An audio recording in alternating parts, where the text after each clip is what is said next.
এই পাশে কোরাইশ, এই পাশে মুসলমানেরা। বিশ্বনবী জ্বালামাই ভাষণ দিলেন, বললেন কুমু ইলা জান্নাতিন আরদুহাস সামাওয়াতি ওয়াল আরদ উইদ্দাত লিল মুত্তাকিন। ও আমার সাহাবারা, ওই জান্নাতের দিকে ছোট, যে জান্নাত আকাশ জমিন বিস্তৃত। তোমরা দেখতে পাচ্ছ এটা বদরের ময়দান না, এটা আল্লাহর জান্নাত। আওয়াজ করে পড়েন আল্লাহু আকবার।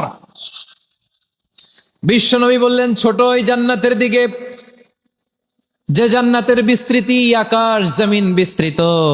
বিশ্বনবীর এই কথা শোনার পরে এক আনসারী সাহাবী সাইয়েদনা উমাইর ইবনুল হুমাম রাদিয়াল্লাহু তাআলা আনহু খেজুর খাচ্ছিলেন।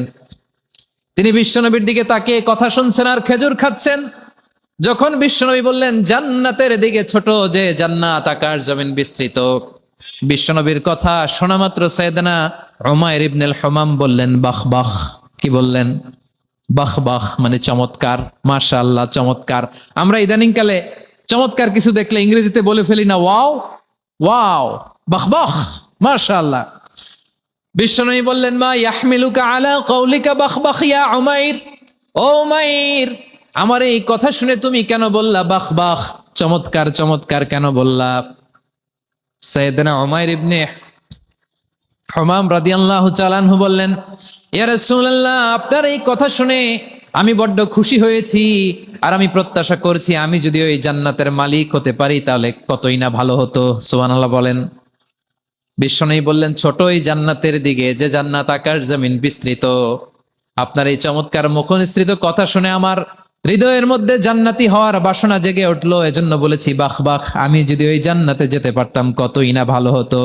উমাইরের কথা শুনে বিশ্বনবী বললেন ঠিক আছে উমাইর, জান্নাতে ঢোকার জন্য, এই জান্নাতের অধিবাসী হওয়ার জন্য যেহেতু তোমার এত আকাঙ্ক্ষা, আমি বলে দিলাম আনতা মিন আহলিহা, তুমি আল্লাহর ওই জান্নাতের অধিবাসী হবা।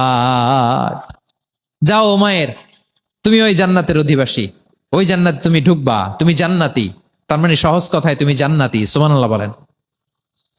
যখনই বিশ্বনবী বললেন জান্নাতি, সাইয়েদনা উমাইর রাদিয়াল্লাহু তাআলা আনহু খেজুর খাচ্ছিলেন আর মনে মনে ভাবে বিশ্বনবী যখন ওয়ারেন্টি দিয়েছে, বিশ্বনবী যখন গ্যারান্টি দিয়েছে আমি জান্নাতে যাব, তাহলে হাতে তো এখনো 3টা খেজুর বাকি। এই 3টা খেজুর যদি খাই তাহলে জান্নাতে ঢুকতে দেরি হয়ে যাবে। সুবহানাল্লাহ পড়েন। হাতে কয়টা খেজুর? 3টা খেজুর। বিশ্বনবী বললেন উমাইর আনতা মিন আহলিহা, তুমি ওই জান্নাতের অধিবাসী, তুমি জান্নাতি। উমাইর চিন্তা করলেন আমি জান্নাতি, নবীর মুখ দিয়ে যখন বেরোইছে ওই জান্নাতে তো আমার ঢুকতেই হবে, কিন্তু হাতে 3টা খেজুর খেয়ে যদি জেহাদের ময়দানে যায় তাহলে জান্নাতে যেতে তো দেরি হয়ে যাবে। এই চিন্তা আসা মাত্রই খেজুর 3টাকে তিনি ছুঁড়ে মারলেন, তলোয়ার বের করে আল্লাহু আকবার বলে বদরের ময়দানে ঝাঁপিয়ে পড়লেন। আল্লাহর শত্রুদেরকে কচুকাটা করে এক পর্যায়ে শাহাদাতের সুধা পেয়ে নিজেও জান্নাতি হয়ে গেলেন। পড়েন সুবহানাল্লাহ।